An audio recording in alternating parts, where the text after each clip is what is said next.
Welcome back to Upfront. It is Easter Sunday, the holiest day of the year for Christians. But fewer people may be attending worship today, and not just because of the pandemic. A new Gallup poll says fewer than half of Americans belong to a church, a synagogue, or a mosque.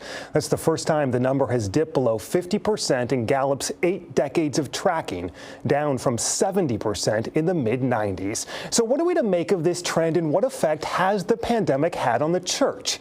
We're asking Milwaukee's Archbishop Jerome Listecki. Archbishop, happy Easter to you. Thanks for joining us. Thank you, Matt, and happy Easter to you and all your viewers.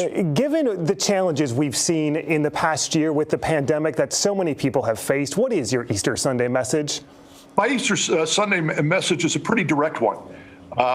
If we want to get back to a sense of coming together, dedicating ourselves for the good of our society, then make God a priority.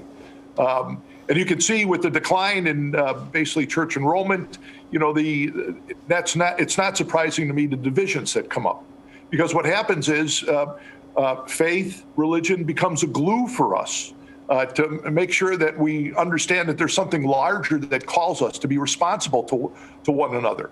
This is the aspect of faith. And for a long time, and I've seen this trend, we've put faith off to the side. We've marginalized it, and the practice of it, we've marginalized it. And because of that, it's now had its effect.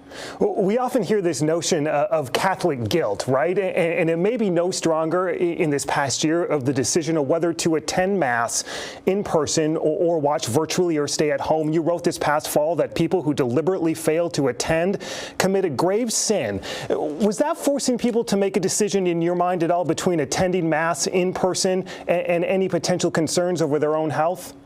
No, if you saw the rest of my video when I said that, you know, I said immediately that if a person is caught up in the grips of fear, if they have any type of a deliberate type of aspect like immune compromised, or if they have any kind of worries, then they themselves can make a decision, and therefore the obligation does not basically extend to them. However, for Catholics who are free to make that understanding and that decision, and apart from the excessive understanding of anxiety or the other, they are obliged to go to Mass. And a thing I think that we're missing here, Matt, is the fact that the single greatest activity that a human can do is to give due to God, to worship. That's the single most activity, and everything flows from that. That's why I said without hesitancy that when God's not a priority, everything else, even within our society, our communities, our families, fall apart. A year into this pandemic, how grave are some of the financial concerns for churches, especially smaller parishes, and how do they survive this? Well, we've certainly been affected. Our smaller parishes have certainly been affected. Those parishes that were serving communities that were economically challenged, that's certainly true.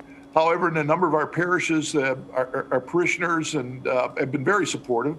And so therefore, what we will try to do as an archdiocese is we will try to assist those that have suffered during this time of the pandemic, and those that have not had the ability to access the resources of a community that has more means.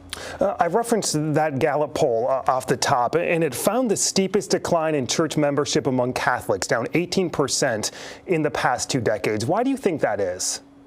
Well, I think there's been a lot of factors. I think the decline in the support of the society for religion. I mentioned before that religion has been by our society marginalized. When that happens, that means that if you take a look at given this show, given the news media, given the television, the radio, religion is an afterthought, pushed off to the side. If you took a look 40 years ago, religion was right there in the middle, with their voice being heard among all the others. So because of that, you can see immediately, Matt, why suddenly there is a decline. And Catholics, like all, participate in the society. The culture drives them in a particular way also. And to that, a few weeks ago, the Vatican came out to not too many surprise and said priests could not bless same-sex unions. I'm curious what you have been telling gay parishioners and gay members of the clergy who may be struggling a bit with that decision from the Vatican. Well, that is a decision of the Vatican that's in keeping with the Church's teaching. The Church's teaching also is that every person has the dignity that God has given them. So it's not whether a person is homosexual or heterosexual, but there is a dignity that is given by the fact that they're created by the Maker, and that God has infused the Imago Dei in every one of them. When you talk in terms of, however, marriage, the Church also teaches that a traditional marriage is between a man and a woman. That's part of the Church's teaching, part of biblical teaching, by the way.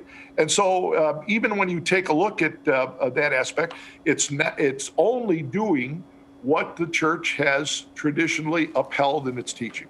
Archbishop Jerome Listecki, a blessed Easter to you. We appreciate your time today. And Matt, thank you very much. God bless you. Thanks. Thank you. You too. Coming up, the latest disagreement at the State House. Who gets control of Wisconsin's share of federal stimulus?